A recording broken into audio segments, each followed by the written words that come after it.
set a goal and you were super excited about it, but then days later you found yourself losing steam and motivation, you started procrastinating?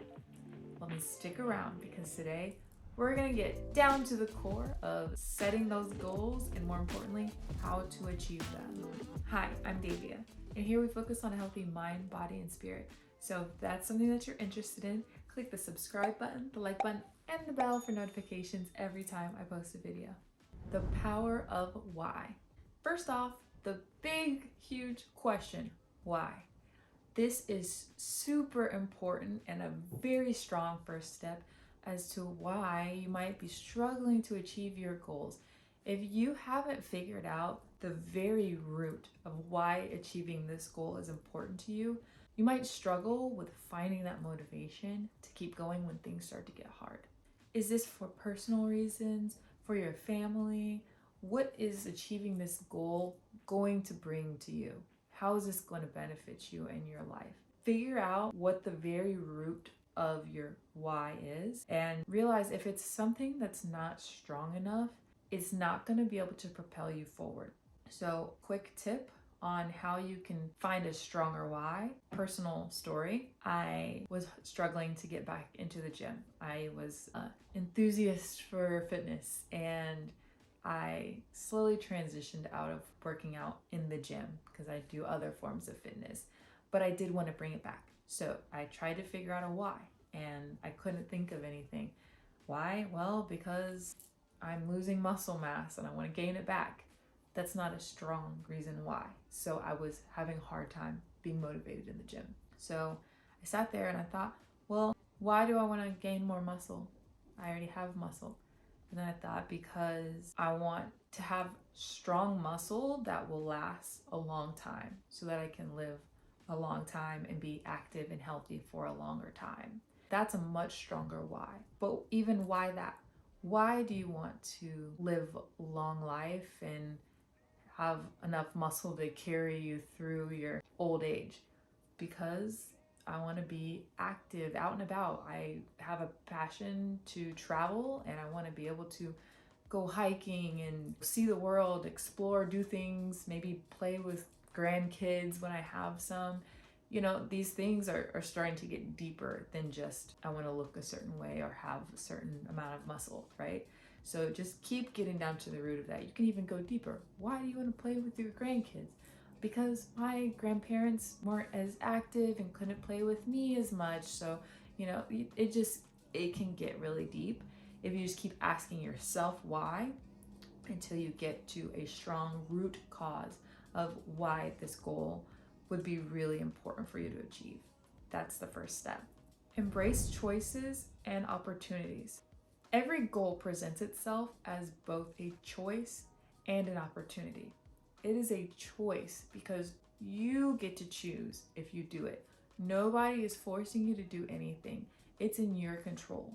If you remember that doing this is a choice that you got to decide, it will empower you because you're in control of it. No, you're not in control of what happens, the outcome. You're only in control of if you actually do what it is that you're setting yourself out to do. So make sure you remember that this is a choice. I'm choosing to go back to the gym.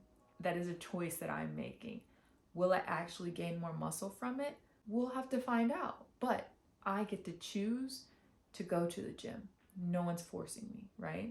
It's also an opportunity because it will allow me to grow, to evolve, to become a better version of myself. Whatever the goal is, it's an opportunity for growth because you wouldn't set a goal that was something that you're already there. Like, you're usually setting a goal that expands you to move further than where you're already at. So this expansion, like if you imagine like stretching your limits or your boundaries, that's what you're doing every time you set a goal. When you achieve it, now you have a new level of where you're at. So you can stretch even further and you just continue to grow and grow and grow.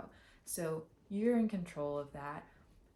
Just remember that you get to decide if you're doing something. No one's forcing you to do it. If someone is forcing you to do it, then it's going to be a lot harder for you to do it. So make sure it's something that you want to do. And again, find that reason why you want to do it. And remember, it is an opportunity for you to become better. Release the resistance. Resistance is that heavy weight that's pulling you down or pulling you back, and you can't figure out why you aren't moving forward when you really want to. Resistance can show up as doubts, limiting beliefs, fears, what ifs. Don't let these things control you and stop you from achieving your goals. Allow yourself to flow freely towards your goals. Embrace the journey and embrace the lessons that come with the journey. You're gonna have some lessons along the way, and that's okay. So, ways that you can stop yourself from having resistance. Don't sit there and dwell on it and think about it. Let's use the gym again for an example. Oh, I have to go to the gym. I don't feel like I'm tired. What if I skip today and go tomorrow? I can just do that because then I'm still going, but I just am not going to go today because I didn't get enough sleep. So that's a good reason, right? And every time you do that, you're building up more and more resistance. So then you might get up and put the clothes on and you're like, oh, I just don't feel like I look good in this. I don't feel like changing either. You're building more and more resistance. The more you build up, the harder it's going to be to move yourself forward. So instead of allowing that to happen, as soon as you feel yourself starting to question and build that resistance, just cut it right away. So if you're like, oh, I'm tired, maybe I'll go tomorrow. No, I said I was going to go today.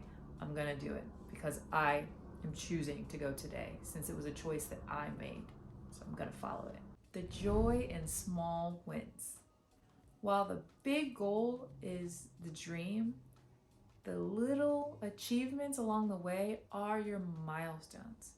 Make sure you celebrate every time you achieve a small win. You even can take it a step further and break your big goal down to small ones so that you are in control of it. Every time you get closer to that, since we were talking about the gym, I'll continue with that because it is personal for me. Every time I make it to the gym, even if it wasn't the workout that I imagined it would be, or if I look in the mirror and I haven't achieved that amount of muscle that I was looking for, I'm still celebrating that win. I made it to the gym. I got in here. So that's a win. I might look, wow, I went 3 times this week. So that's a win. My goal might be to go 5 times, but I went 3 times. I'm proud of myself. So make sure you break it down into small wins, because what this is going to do is it's going to boost your morale and it's going to keep you going because you're excited that you achieved something. So try to take that big goal, cut it into small goals, and celebrate those smaller wins because they're not small wins. They're huge. They are going to get you to the end goal. And along the way, you're going back to the last step. You are enjoying the journey along the way. So every time you hit one of those milestones and you're excited, it's bringing you up, giving you some of that dopamine and serotonin. You're happy, you're excited. Yeah, I did it. And it's going to help you get to the next one faster instead of every day, oh, I'm not where I want to be. This is not the goal. This is not the end result that I'm looking for. You're just continuing to bring yourself down, down, down. And you bring yourself into a lower vibration. There's a lot into this. You're bringing your vibration up by being excited about the small wins, giving yourself that strong morale boost, and keeping that momentum alive. Accountability is key, but more importantly, self-accountability is key. This is a big one. You should be able to keep yourself accountable. It's very easy to rely on other people to keep us accountable, and that could be very helpful if you have a buddy or something that's helping keep you on track, but it's never strong enough unless you can keep yourself accountable. You have the ability to keep yourself accountable. You've heard the saying that we're our own worst critic. Well, turn that around, flip it into a superpower that's going to help you be accountable. Be a critic towards yourself. Did I do what I said I was going to do? Oh, I didn't? Okay, let me do it now, because if I don't do that for myself, then nobody will. So be that person that keeps you accountable. Find the ability to have those conversations with yourself. Hey, I said I was going to go to the gym today, so I need to go ahead and schedule it into my day so that I can make sure that I achieve that because it's what I said I was going to do. And I'm not going to lie to myself. Just like if you had a gym partner, you told them you were going to go, you're not going to bail on them. You're going to show up because you told them that you were going to go, right? At least that's me. I won't bail on somebody. If I said I was going to do something, then I'm going to do it. But when it's me, it's harder. So flipping that mindset and not wanting to disappoint myself, because I don't want to disappoint other people when I tell them I'm going to show up. So why will I allow myself to disappoint myself? You know? So really look at yourself as that accountability partner. Okay? I'm going to do it because I don't want to disappoint you, as in myself when I'm looking in the mirror. Keep yourself accountable. Find ways to do that, like check-ins, setting reminders, putting things into your actual calendar. There are a lot of ways, but depending on what your goal is, I'm sure you can find a strong way to keep yourself accountable. Self-motivation over external forces. Relying on external forces for motivation is like driving a car on borrowed fuel. It'll drive you for a while, but eventually it'll run out. Cultivate that drive and passion and fire within yourself. Make sure you are fueling yourself. You need to be the one to motivate yourself. This ties back into all of the other things that we've talked about as far as ways that you can motivate yourself. Remember your why. Avoid that resistance. Stop it as soon as it starts. Celebrate those small wins and keep yourself accountable. So if you're doing these things, it should be a lot easier to find that motivation. Make sure that you're not relying on other people. Like you're doing it for a reason outside of yourself, for motivation. For example, with the gym, I was relying on finding a gym partner. So I'm trying to make friends out here. I'm new in this city. I don't have a lot of friends yet. I keep trying to find somebody to be my gym partner so that I have somebody to motivate me instead of motivating myself. That's not going to be helpful when it's hard and I haven't found a gym partner. I still need to do what I said I was going to do. So I have to motivate myself. I can't just rely on somebody else. Make sure you can motivate yourself. You're not relying on other people to motivate you, just like you're not relying on other people to keep you accountable.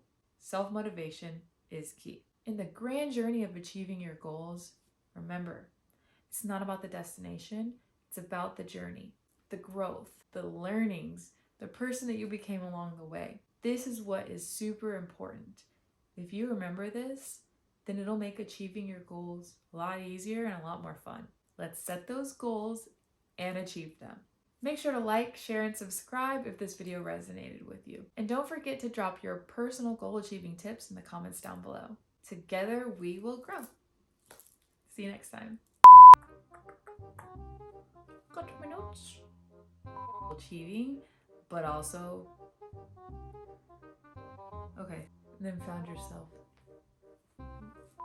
Yeah, just be my audience, okay? Thank you. Let's do another for